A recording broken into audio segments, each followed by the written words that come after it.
사람들이 저를 시각장애인 아내를 버린 쓰레기라고 부릅니다.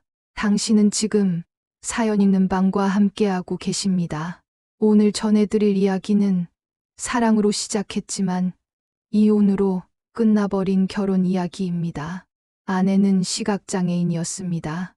거의 실명 상태였고 희미하게 윤곽 정도만 구분할 수 있었습니다. 처음엔 몰랐습니다.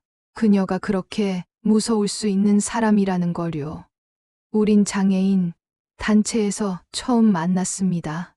아내는 시각장애 아동을 가르치고 있었고 저는 대학생 시절 봉사활동을 하다 그녀를 만났습니다. 조용하면서도 밝은 사람. 책도 많이 읽고 자기관리도 철저하고 무엇보다 편견을 이겨내는 삶을 살고자 노력하던 모습에 감동했습니다. 졸업하고 직장을 잡고 나니 이제는 내가 이 사람을 지켜주고 싶다는 생각이 들었습니다. 당신을 행복하게 해주고 싶어요. 그 말을 꺼낸 건 진심이었습니다. 1년 연애 끝에 우리는 결혼했습니다. 가족들도 주변도 모두 우려했지만 내가 잘 감당하겠다고 했습니다. 그때까진 정말 그렇게 믿었으니까요. 결혼 첫날 밤, 아내는 물건이 놓인 자리를 하나하나 설명했습니다. 여긴 물컵, 여긴 티슈통. 이 순서가 어긋나면 나는 멈추게 돼. 그래서 노력했습니다. 모든 물건을 정확히 제자리에 두고 불편하지 않게, 불안하지 않게, 실수하지 않도록 정말 노력했습니다. 그런데 어느 날이었습니다. 아내가 갑자기 소리를 지르기 시작했습니다. 왜 티슈가 없어? 내가 또 치운 거야. 개만도 못한 X끼가 말귀도 못 알아들으면서 뭘 같이 살아. 충격이었습니다. 저는 티슈를 옮긴 적도 없었고 나중에 보니 소파 옆에 떨어져 있던 걸 못 본 것이 전부였습니다. 그날 밤 아내는 2시간 넘게 욕설을 퍼붓고 문을 쾅쾅 닫으며 저를 협박했습니다. 신혼 첫 주였습니다. 그날 이후 아내의 감정 폭발은 주기적으로 찾아왔습니다. 국이 뜨겁다고 날 무시했다며 화를 내고 반찬이 입에 안 맞다고 날 개무시했다며 숟가락을 던지고 청소기 코드가 엉켰다고 너는 무능한 X이라며 벽을 쳤습니다. 하지만 저는 참았습니다. 그저 사랑하니까요. 직장에선 하루 10시간씩 일하고 퇴근하면 집안일이 시작됐습니다. 밥하고 설거지하고 청소하고 장보기. 아내가 위험하다는 이유로 불 앞에 세우지 않았고 청소도 제가 도맡았습니다. 아내는 처음엔 고마워. 나 천사를 만났어라고 했지만 곧 그건 당연한 일이 되어버렸습니다. 어느 날은 화장실에 갔는데 휴지가 없었다고 소리를 질렀고 제가 후라이팬 위에 두고 뛰어간 사이 등 뒤에서 날아온 휴지가 팬에 닿아 기름이 튀었습니다. 결국 저는 발등에 화상을 입었습니다. 그런데 아내는 말했습니다. 그것도 내가 잘못한 거야. 내가 화나게 만든 건 너잖아. 그날 마음이 꺾였습니다. 이건 사랑이 아니라 고문이구나 싶었습니다. 부모님께 털어놨습니다. 죄송합니다. 제가 감당 못할 걸 감당하겠다고 했습니다. 그날 마지막이라는 마음으로 장인어른과 처형을 불렀습니다. 거실 문이 열리고 아내는 대뜸 소리를 질렀습니다. 이혼할 거야. 지금 당장 이혼 서류 써. 이 인간, 날 사람 취급도 안 해. 나는 아무 말도 하지 않았습니다. 처형은 거실을 한 바퀴 둘러보다가 인상을 찌푸렸고 장인어른은 말없이 소파에 앉아 담배를 꺼내 들었습니다. 여기선 담배 피우지 마세요. 제가 조용히 말하자 장인어른은 허공에 담배를 한번 흔들고는 주머니에 다시 넣었습니다. 잠시 정적이 흘렀습니다. 장인어른이 말했습니다. 내가 제 성격이 드세다는 건 알고 있었어.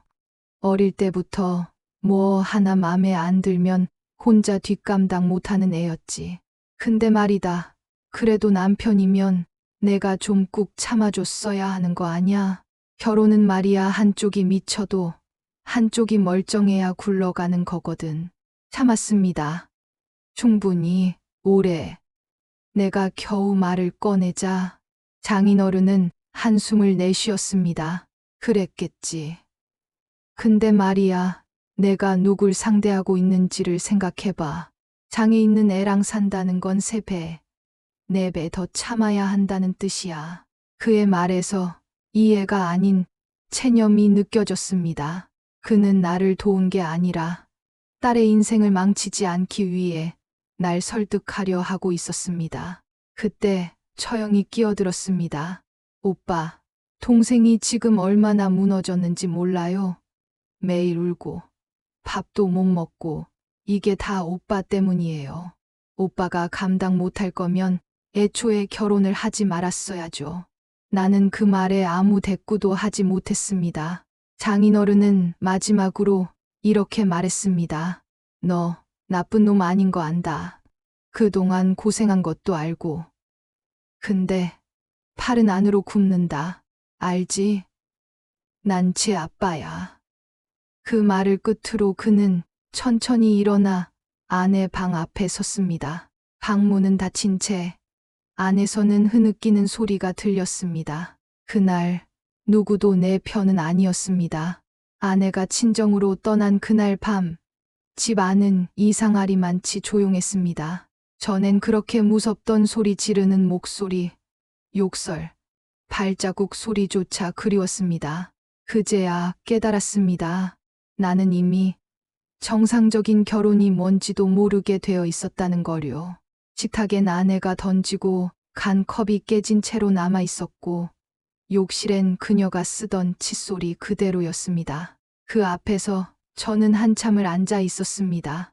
움직이지도 못한 채로요. 여동생에게 전화가 왔습니다. 오빠, 괜찮아? 괜찮냐는 그 한마디에 목이 맸습니다. 나 정말 괜찮은 사람일까? 내가 너무 쉽게 포기한 걸까? 여동생은 말했습니다. 오빠는 누구보다 참았어. 이건 포기가 아니고 살아남기 위한 결정이야. 그 말을 듣고서야 조금 숨을 쉴 수 있었습니다. 이혼 소송은 생각보다 훨씬 버거웠습니다. 법원에선 장애가 있는 아내라는 이유로 제 말은 변명처럼 들렸습니다. 정신적 학대라는 말을 해도 대부분의 시선은 그래도 당신은 장애인이 아니잖아였습니다. 그 말을 들을 때마다 마음이 쪼그라들었습니다. 법정 복도에서 아내와 마주쳤습니다. 그녀는 씩 웃으며 말했습니다. 후회하게 될 거야.